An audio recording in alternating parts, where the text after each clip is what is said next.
Hello everyone, welcome to Manika IES. Let us start our discussion with respect to daily news analysis for today, which is 10th January 2024.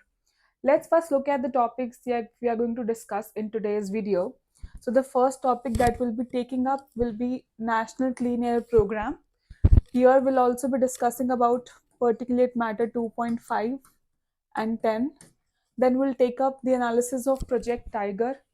It here we'll discuss how it has impacted the population of tiger along with the communities which were living in the particular area. Then we'll take up election petition, international law. This is with respect to the ongoing crisis in Israel as well as Russia and Ukraine. So we'll discuss the relevance of these law in present scenario. Then we'll discuss India's economy growth. So this is with respect to the advanced estimates that we discussed the other day, which were released by NSO. Then India UK defense deal. Our defense minister is on a visit to UK and they have signed a defense deal, although the details are not yet out, but we'll look into the prima facie what is it all about. So these are the topics that we'll be taking today, and let's move to the first topic of the day, which is National Clean Air Program. So why are we seeing this program particularly in news?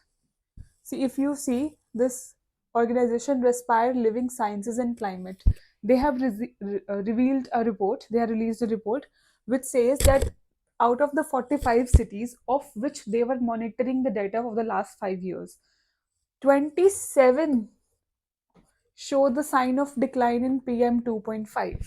Okay. Out of 49, only 27 showed. So approximately it's kind of half, 50% showed the decline. And then only 4 had met or exceeded the targeted decline. So what targeted decline are we talking about? It is saying that only 27, that is approximately 50%, were able to show a declining sign. Along with that, out of 49, only 4 said will be able to meet the target. Okay. Now let us understand here what about the targets, but before we going forward, let's see some example. Now one issue it highlighted, what it is not only about the pollution, but how do you measure it also. It also said that number of monitors installed in the city were also varied. Like in Delhi and Mumbai, they have enormous amount of air quality monitors, but only 4 out of the 92 cities had more than 10 such stations. So how are you going to reduce the pollution if you do not have the appropriate amount of monitors in place, firstly to analyze whether the trend is right or wrong? So another issue is this also, that they have less amount of monitors which are installed in a particular city to check the amount of pollution. So here we have taken 3 examples. One city which has showed a decline is Delhi. Delhi has seen average annual PM2.5 level decline only 5.9%. Okay. Now, if you see Navi Mumbai, which is a suburb of Mumbai, has seen 46% rise. So it has shown a decline. This has shown a rise. And now let's see Varanasi with a 72% average reduction. This is the city which is in line to meet the target. Okay. So, however, in Varanasi there was only one monitor which was installed. So, how can you trust the data that much? So that is also one question. But Berhal, these are the 3 examples that they have provided. Okay. Now let's look into NCAP. See, when it was launched in 2019, and it is the first ever effort in the country to frame a national framework for air quality management with a time bound reduction target. Okay, so this is the first effort that a country, that India has made, in which they have kept a time bound reduction targets. Okay, further, it was launched by Ministry of Environment, Forest, Climate Change. Okay, so this is factual information which can be useful for you with your preliminary exam point of view. Now, what is the goal? The goal is to reduce average particulate matter, and it includes both PM2.5 and 10. by 40% by 2026. Okay, in 131 cities. Now, in 2019, when they introduced the NCAP, initial target was not to reduce 40%. It was to reduce 20 to 30% by 2024. However, they have increased the limit and take it to the 2026, but the target has also been revised to 40% reduction. However, as we discussed, only 4 cities are in line to meet the target. Okay, now these how these 131 cities are going to be selected, they were referred to as known attainment cities, and they were identified by CPCB, Central Pollution Control Board.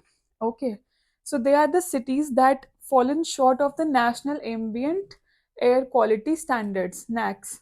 Now, this is the standard which is we followed in India to monitor the air pollution. Okay, so they have identified where various pollutants.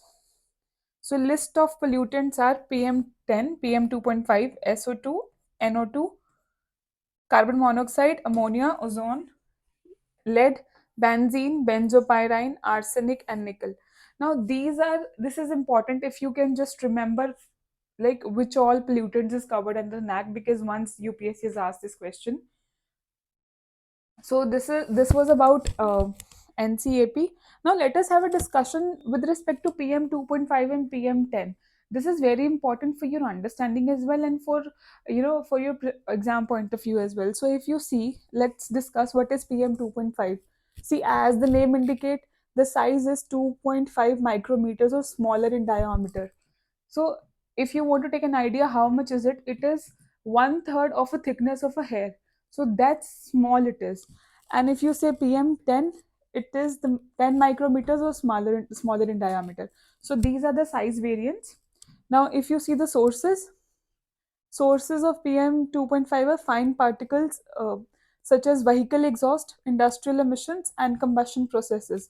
So that is why whenever you have more vehicular density or industrial densities in a particular area, the chances of having PM 2.5 increases. Then, if you see PM10, they can include dust, pollen, mold spores, and some larger pollutants.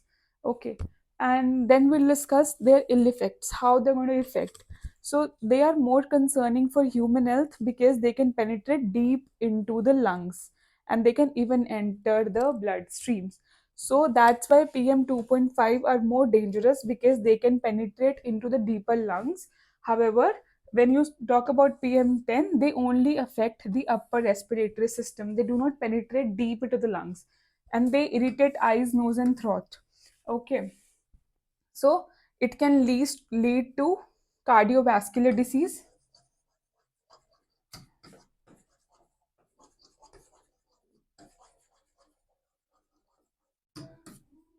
Okay, and it can also cause your pulmonary diseases. So this is about the difference between PM 2.5 and PM10. And now this part of information is extremely important for your understanding. It can be useful in your prelims, in your mains, in your interviews. Anywhere they can ask you such questions. So always try to remember this. This is very important. Now let's look forward the next topic, which is Project Tiger. Now, before we get into details of Project Tiger, let us first understand the background of the project. So, what happened in 1972? Government came up with Wildlife Conservation Protection Act (WLPA), and they introduced new species, namely the national parks within the notified forest. Okay, and what was the purpose? They took away the rights of the forest dwellers and vested the authority within the state government. In the same act, they also created wildlife sanctuaries where only few rights were permitted. Okay. However, in 1973, following the same league, they introduced Project Tiger, where in 1973, if you see, the number of tiger reserve in India were only 9, and as a result of this you have 54 present, which is in 18 states. Okay, which are in 18 states. So the critical tiger habitats, they at present make 26% of the area which is currently under National Park and Wildlife Sanctuary. So if you see the total area of India and the percentage of area of National Park and Wildlife Sanctuary, now among those 26% is related to tiger reserves. Okay. Now what was the purpose? Now they were supposed to create a safe part for Indian forest जहाँ पे they can have tiger centric agenda. They wanted to safeguard the tigers and the, if possible, proliferation of the tigers. Okay. Now, as a result, what they did was, see, now if this is your core area, protected area, along this area, they created this buffer zone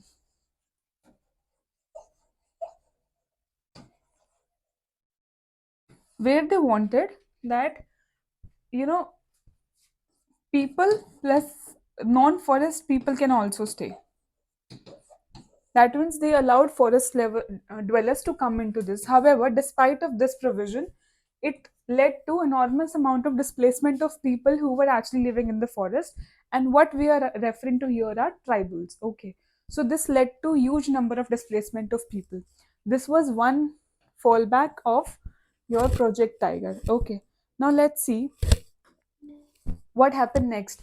So, thinking about the irregularities in 2005, they set up a, a tiger task force which was supposed to figure out despite of taking so much of effort, why there was no increase in number of tigers. Okay, so they identified, the task force identified the reason behind this was ineffective approach and human wildlife conflict. So ineffective approach because they were trying to guard using guns, guards and fences, which was not effective, and as a result of which the task force suggested that you need to protect, if you want to protect tigers, you need to protect the forests themselves, and if you want to protect the forest, you have to protect the inhabitants out there as well. So this entire ecosystem has to be protected, as a result of which the government took two steps. First of all, they under the WLPA, in 2006 they created NTCA as well as a tiger conservation plan. Along with this, they also came up with Forest Right Act. Okay. Now, according to this NPA, they modified the forest dwellers' use of forests, mostly tribals, and they also planned that they can relocate them if need be. So this particular NTCA was provided, and they wanted to, create some conservation effort. And this body is currently looking after the setting up of tiger reserves, and they are responsible for the protection as well. Okay. Now, accordingly, what happened in 2006 when they came up with FRA Act? FRA Act provided them that all customary and traditional forest rights of the forest dwellers has to be respected, and along with that, the Gram Sabha became the authority to manage the resources, protect, conserve, and forest resources. And it was again Gram Sabha which was supposed to ensure that customary and traditional boundaries are respected. Okay, so this was the mandate which was given to Gram Sabha. Okay, it also introduced critical wildlife habitat. Now, what was the difference between this critical wildlife habitat? That, if you know, in under critical tiger habitat, what we had was that it can be used for non-forest purposes as well. But when you talk about CWH, it cannot be used for non-forest purposes. This was the changes that were brought in.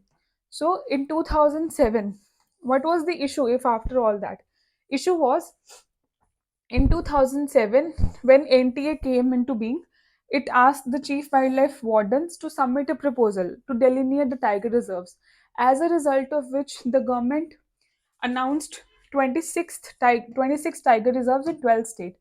However, they came into being without proper compliance, and only simply Simpilal Tiger Reserve in Odisha had a buffer zone. Other rest of them didn't had a buffer zone.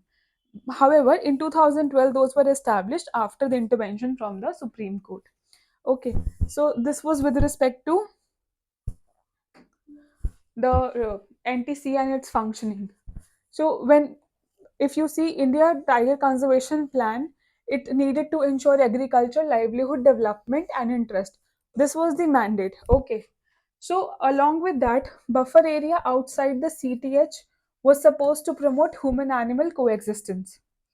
And this was supposed to be delineated through Gram Sabha.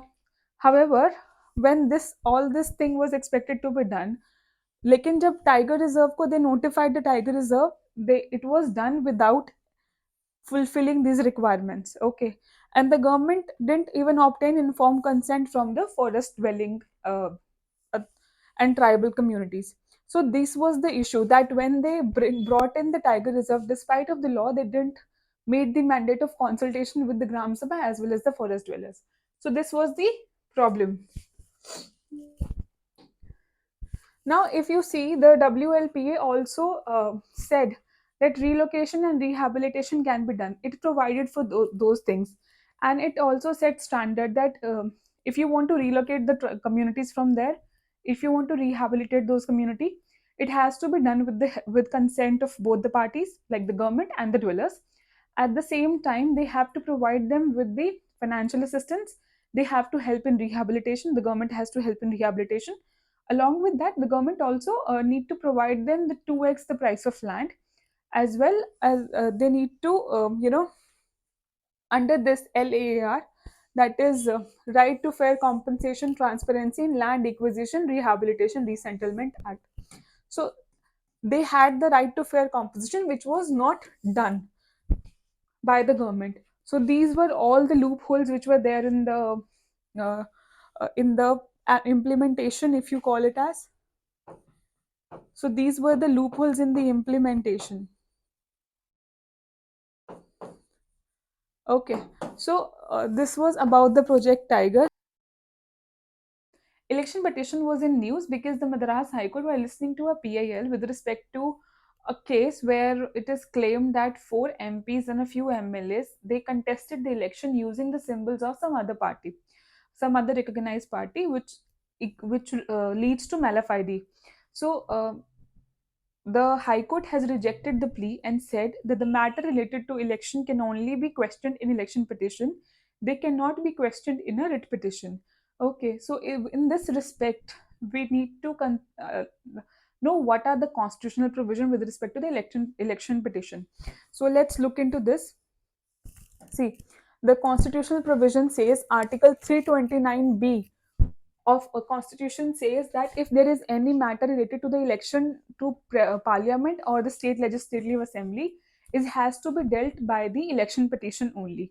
Along with that, it also says that in a manner which is prescribed by the law. So it gives you it tells you that you can only take this matter with the help of election petition.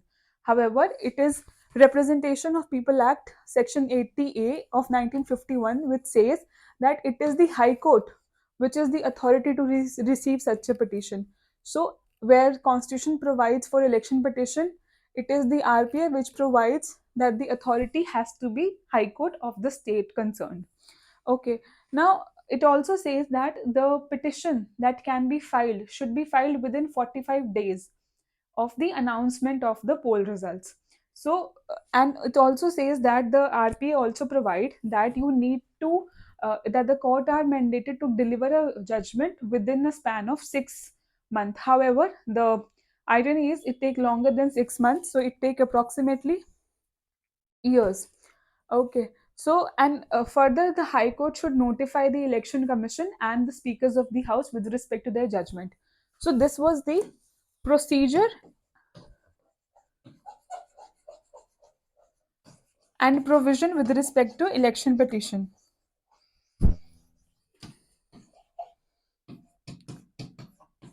Now let's look up that who can file the against whom. What are the grounds of the election petition?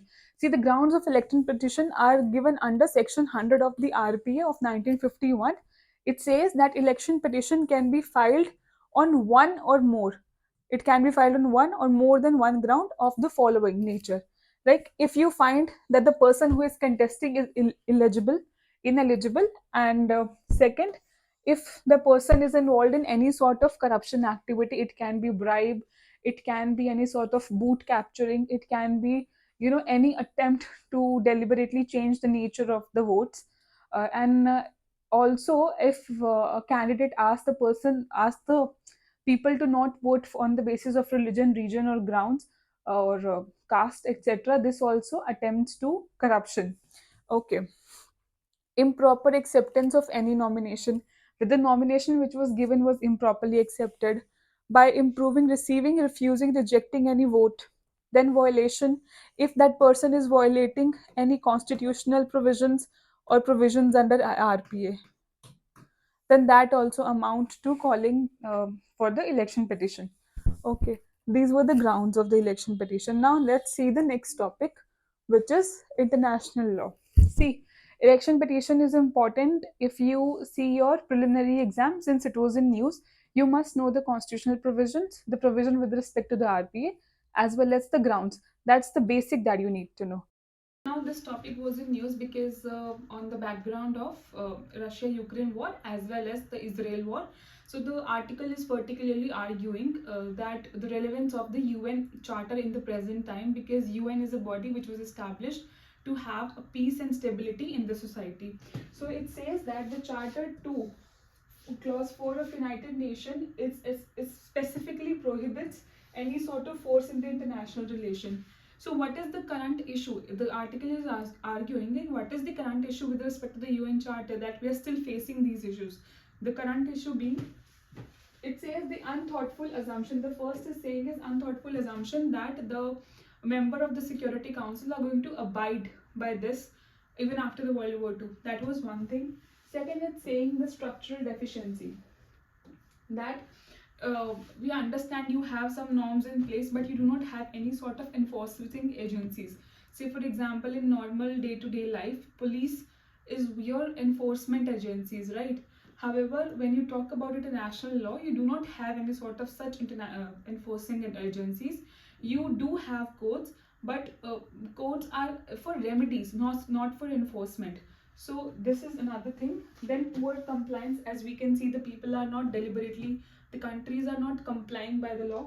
The third is accountability. On whom you want to fix the accountability? It has to come through state and non-state actors. It has to go through them. However, people have to have self-accountability. The country should be self-accountable. So this is one issue, that you lack accountability on whom you want to fix the accountable, because the people who are accountable are the one who are responsible for such sort of actions, right? So now let's see the example. Say, for example, it's saying that in December, what happened? South Africa moved to the International Court of Justice, ICJ, taking the Israel conduct in Gaza, that is violate Convention to Prevention and Punishment of Crime and of Genocide. So South Africa moved to International Court of Justice. Here, now the Israel is trying to defend this point there itself. Now the article particular is arguing that it also can be seen as a silver lining.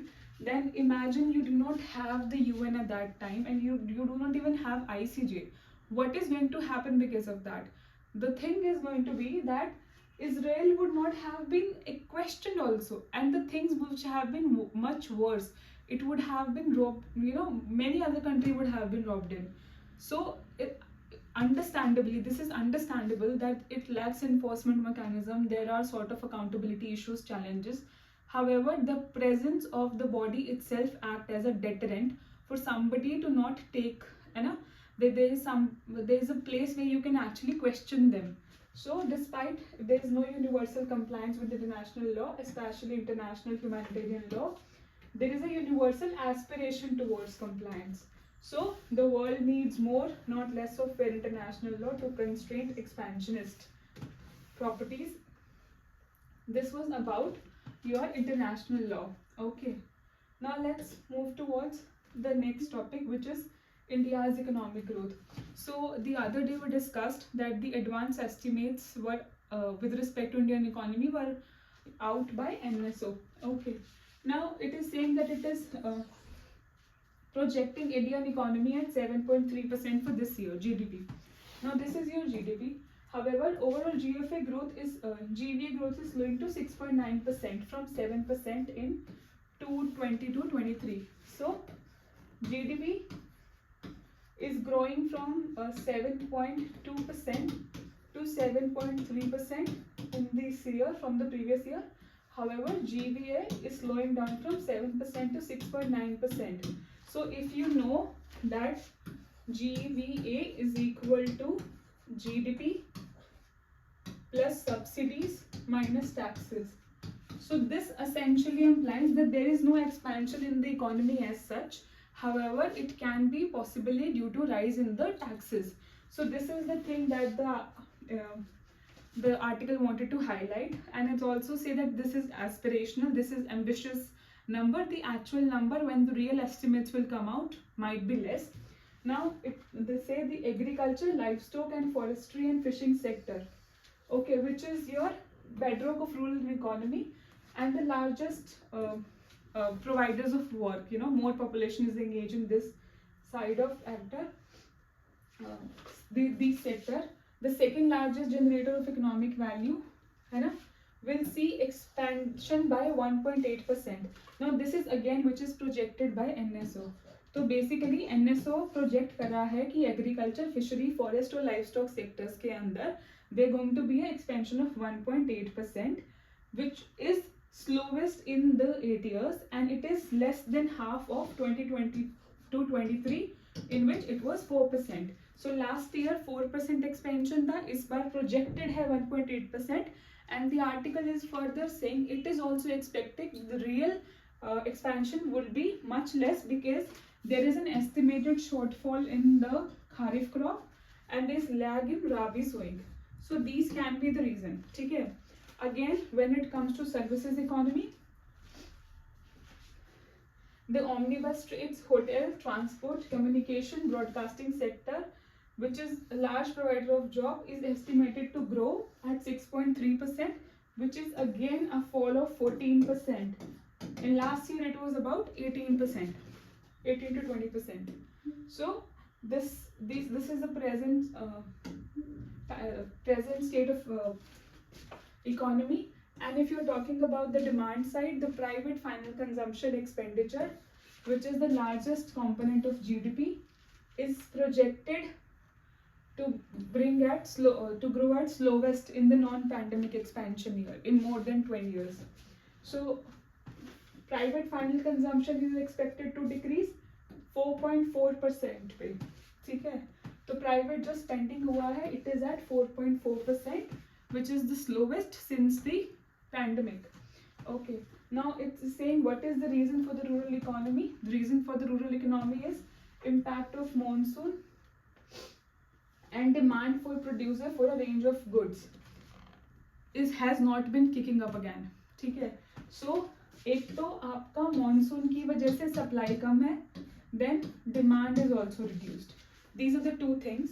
Then it's also saying what are the factors कि despite of all these factors, why the government is projecting, why NSO is projecting it to grow at 7.3%, because of gross fixed capital formation. Okay, that means value add कितना किया है economy में, and this is based on government capital spending.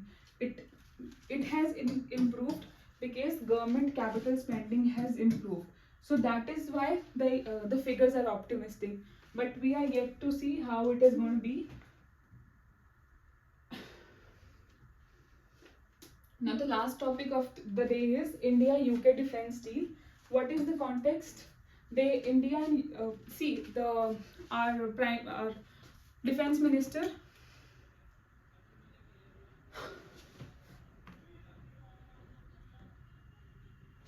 So last topic for the day is India-UK defense deal. Our defense minister is on its visit to UK, and there they have signed a memorandum of understanding for a bilateral international cadet exchange program. This is one MOU, and the other letter of arrangement on defense collaboration and research and development was signed.